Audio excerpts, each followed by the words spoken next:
Hello and welcome to freejugglingLessons.com. My name's Lynden and I'm your one-to-one juggling instructor.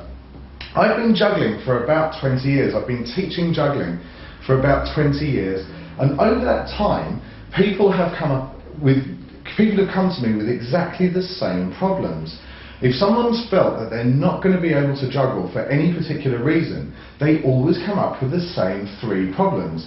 So in this lesson, I just want to talk about those problems, because if you feel that you have these issues, I want to get those out of the way now so that we can deal with them. And the 3 biggest issues are, the first one is always, I won't be able to juggle because I'm uncoordinated. And I always say to people, so you're honestly telling me you're uncoordinated? And they say, yeah, I'm a bit uncoordinated. I say, all right, that must be so hard for you. That's really, really hard. But you can ride a bicycle, right? And they go, oh yeah, I can ride a bicycle. So there they are, they've got their hands on the handlebars, they're balancing their body, they're looking around all over the place, they're probably talking on the mobile phone or chatting to their friends all at the same time. Or if it's an adult, then I say to them, can you drive a car? And they say, oh yeah, I can drive a car. So you've got your right hand on the steering wheel, you've got your right foot on the accelerator, your left foot on the clutch and the brake, and your left hand on the gear stick, and you're looking out of the window in the rear view mirror and eating a sandwich and listening to the radio all at the same time, and yet you're honestly telling me that you're uncoordinated. And people always say to me, when you put it like that, I guess you're right, I'm not really uncoordinated at all. If you're able to walk down the road without falling over, you have enough coordination to be able to juggle really, really well. So don't believe that you are uncoordinated until you've given it a try, because it really doesn't take very much coordination to be able to juggle 3 balls. The second objection that I always get is that people say, I'm not going to be able to juggle because I can't catch. They say, yeah, I can't catch. And usually this is from one single event that probably happened at school, where someone threw them a ball and they fumbled it and it fell down, and then they've got this lifelong belief that they can't catch. It's absolutely amazing. Here's the good news.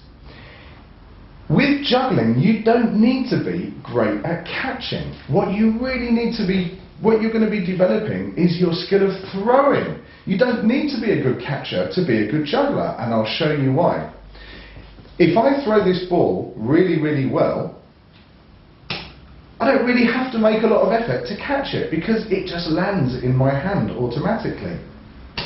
See, I didn't try really hard to catch that because my throw's really good. And that's what we develop when we learn juggling skills, is that we learn how to throw really, really well and accurately. So if you believe that you can't catch it, you're not very good at catching, don't worry about it, because that's not going to hold you back with juggling at all. That's the second objection. The third objection that I always get is, I say to someone, hey, would you like to learn how to juggle? I'll teach you, it's absolutely free of charge. And they say, oh yeah, I'd love to, but I won't be able to do it. That's the objection. I won't be able to do it. And I always say to them, oh okay, how do you know that? Have you ever tried?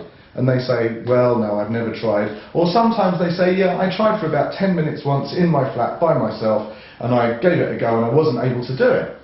And I say to them, well, did you have a great teacher? And they say, no, I didn't have a great teacher. Well, if somebody gave you a car, supposing cars weren't invented, and somebody gave you a car and parked it outside your house, but you had no teacher, how long would it take you to learn how to drive a car? It would take you a really long time even to figure out the most simplest thing on your own. If you have a great teacher, and if you have a genuine desire to learn, you can learn anything, including how to do juggling. And if it takes you a long time, it really doesn't matter, because usually if you learn something really quickly, then it's not that much fun. If it actually takes you a long time to learn something, then it's those people that get the absolute most satisfaction out of it in the end. And personally, now I'm really an expert juggler, but I didn't learn quickly. It took me quite a long time to get it together, even though I can teach very quickly indeed, and most people can learn it really, really in a short period of time. So those are the 3 objections. I won't be able to do it, even though I haven't tried. I'm uncoordinated, even though I can do loads of other things that really require a higher level of coordination, and I can't catch. So if any of those things apply to you, I hope that that's dealt with them. My name is Lynden Blades. Please go and have a look at the archive at freejugglingLessons.com so that we can get on and learn how to juggle. I'll see you in the next lesson. Take care. Bye.